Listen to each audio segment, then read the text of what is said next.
सार्वत्रिक निवडणुकीच्या निमित्तानं रॅलीसाठी आणि प्रचार सभेसाठी उपस्थित असलेले आमचे शिवसेनेचे नेते आणि राज्याचे पाणीपुरवठा मंत्री आदरणीय गुलाबभाऊ पाटील साहेब,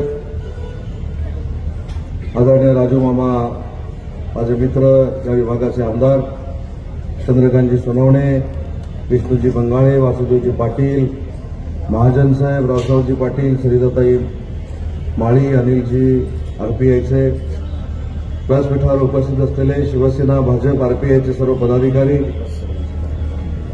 दीपक सूर्यवंशी, भाजपचे जिल्ह्याचे अध्यक्ष आणि मोठ्या संख्येने उपस्थित जळगाववासी बंधू आणि भगिनी, काही पदाधिकाऱ्यांची नावं घ्यायची राहिली त्याची मला पूर्ण कल्पना आहे, पण जर राग आला असेल तर माझ्यावर काढा, पुढच्या उमेदवारांवर काढू नका. कारण यायला उशीर झाला त्यामुळे आता सगळ्यांची नावं घेत नाही. पण गुलाबभाऊ, तुमची रॅली मी व्हिडिओवर बघत होतो आणि ज्यावेळी रॅली व्हिडिओवर बघितली त्यावेळीच माझ्या लक्षात आलं की समोरच्यांचा सुपडा साफ झालेला आहे. अनेक रॅली माझ्या राजकीय जीवनामध्ये मी देखील बघितल्यात, मी देखील काढल्यात, परंतु आजची प्रचाराची रॅली ही विजयाचीच रॅली राजूमामा होती. एवढा भरभरून प्रतिसाद जळगाववासियांनी तुम्हाला दिलेला होता.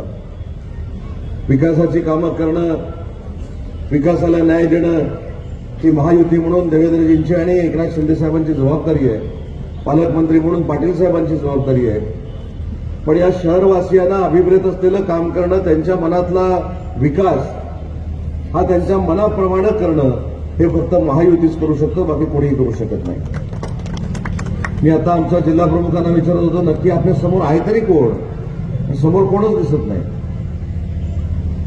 तुम्ही आणि राजू मामाने, आमच्या सोनवणे साहेबांनी मिळून काही बिनविरोध पण केले. सगळेच केले असते तर आम्हाला तापच झालं नसतं इकडे यायचा.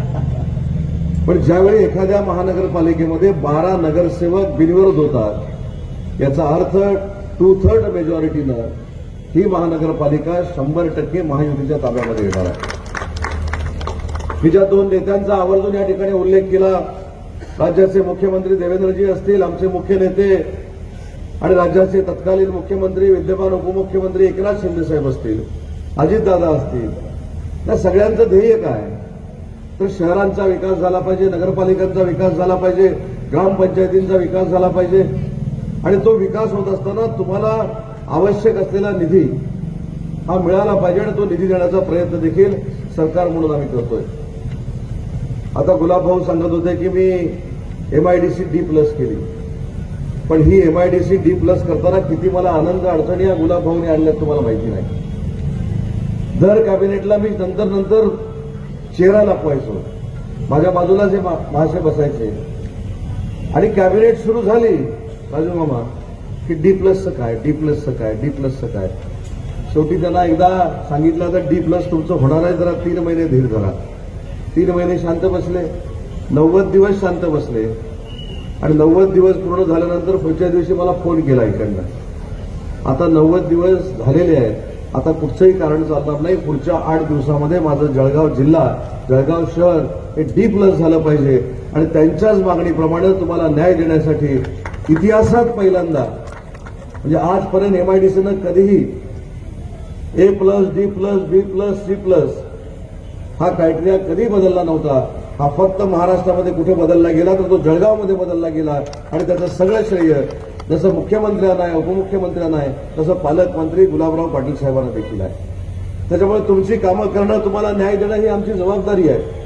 आजही सांगतो की राज्याचा उद्योगमंत्री म्हणून गुलाबराव पाटील साहेब असतील, माझे विधिमंडळातील सर्व सहकारी असतील, आपल्या सगळ्या पक्षांचे जिल्हाध्यक्ष असतील, यांना बरोबर घेऊन जळगावात येऊन मोठ्यात मोठे उद्योग जळगावमध्ये कसे येतील यासाठी भविष्याच्या कालावधीमध्ये नक्की आपण प्रयत्न करू. आणि शेवटी तरुणांना आणि तरुणींना स्वतःच्या पायावर जर उभं करायचं असेल तर फार मोठे उद्योजक या जिल्ह्यामध्ये आले पाहिजेत आणि ते आणण्याचा प्रयत्न राज्याचा उद्योगमंत्री म्हणून मी नक्की करणार आहे. समोर ज्यांची अजिबात चिंता करू नका. नगरपालिकेच्या निवडणुका झाल्या, आपण सगळ्यांनी बघितल्या. 287 ठिकाणी युबीटी लढली होती. किती? 287 ठिकाणी. तिथं 8 नगराध्यक्ष फक्त झाले. 8तले 3 आमच्याकडे आले, 5 शिल्लक राहिलेले आहेत. तिथं तुम्हाला कोणालाच जाण्याची गरज नाही. की 5 देखील शिवसेनेमध्ये येणार आहे आणि नगरपालिकेच्या निवडणुकीनंतर फार मोठा भोपळा त्यांना मिळणार आहे. त्याच्यामुळे त्यांची चिंता करण्याची आवश्यकता नाही. आपण नक्की काय करणार आहोत हे जनतेला सांगितलं पाहिजे. आज ज्या विश्वासानं रॅलीमध्ये हजारो लोक सामील झालेली आहेत, या हजारो लोकांच्या मनातला विकास झाला पाहिजे, यासाठी आपण सगळ्यांनी प्रामाणिकपणानं प्रयत्न करणं गरजेचं आहे. आणि मी येताना रस्ते बघितले. आमचे जिल्हा प्रमुख गाडीमध्ये माझ्या होते. अनेक वर्ष गुलाबबाऊंसाठी मी जळगावमध्ये येतो, ते मला बोलवतात, भरीत भाकरी खायला घालतात, परत पाठवून देतात, मामा पण पाठवून देतात, डबा पण पाठवतात. पण त्यावेळी आल्यानंतर एअरपोर्ट पासून इकडे आले की आपोआप भूक लागायची, एवढे खड्डे होते. आणि इथं जर भरीत भाकरी खाल्ली तर परत जाताना पण भूक लागायची, कारण खड्डे होते. पण आता जर बघितलं तर गुलाबभाऊ तुमच्या नेतृत्वाखाली ज्या पद्धतीनं या पूर्ण शहराचं कॉन्क्रिटीकरण करण्याचा निर्णय तुम्ही घेतलाय, त्याच्यामुळे कुठेतरी 2-4% जी कामं राहिली आहेत ती देखील भविष्यामध्ये ही महानगरपालिका आल्यानंतर पूर्ण होईल, हा विश्वास तुमचा एक सहकारी म्हणून या ठिकाणी व्यक्त करतो. माननीय एकनाथ शिंदे साहेबांनी मी नाशिकच्या दौऱ्यावर असताना मला सांगितलं की जळगाववासियांच्या ज्या काही अपेक्षा आहेत या पूर्ण करण्यासाठी स्वतः मी तिथं जाणार होतो.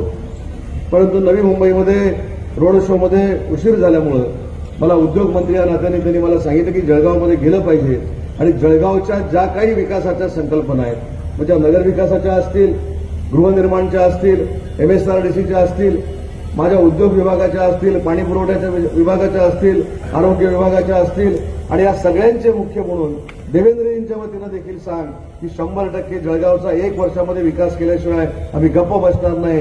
जे जे काय करायचे ते जळगाववासियांसाठी करू. आणि म्हणूनच मला आमच्या सगळ्यांच्या वतीनं आपल्याला विनंती करायची आहे की महायुतीच्या सगळ्या उमेदवारांना आपण विजयी करावं. ज्या ठिकाणी भाजपाचा उमेदवार आहे तिथे कमळासमोरचं बटन दाबावं, जिथे शिवसेनेचा उमेदवार आहे तिथे धनुष्यबाणासमोरचं बटन दाबावं, राष्ट्रवादी काँग्रेस पार्टीचा उमेदवार आहे तिथे घड्याळाचं बटन दाबावं. घड्याळ मी विसरू शकत नाही, पूर्वी तिकडेच होतो. ते घड्याळासमोरचं देखील बटन दाबावं. आणि आरपीआयच्या देखील माझ्या सहकाऱ्यांना विनंती करतो की मनामध्ये कुठचाही किंतु परंतु न ठेवता आपण सगळ्यांनी एकत्रपणानं या सगळ्या उमेदवारांचा जर प्रचार केला तर एकही जागा समोरच्याची निवडून येणार नाही. एवढा विक्रमी निकाल या जळगाववासियांनी लावावा एवढीच विनंती करतो आणि थांबतो. जय हिंद, जय महाराष्ट्र.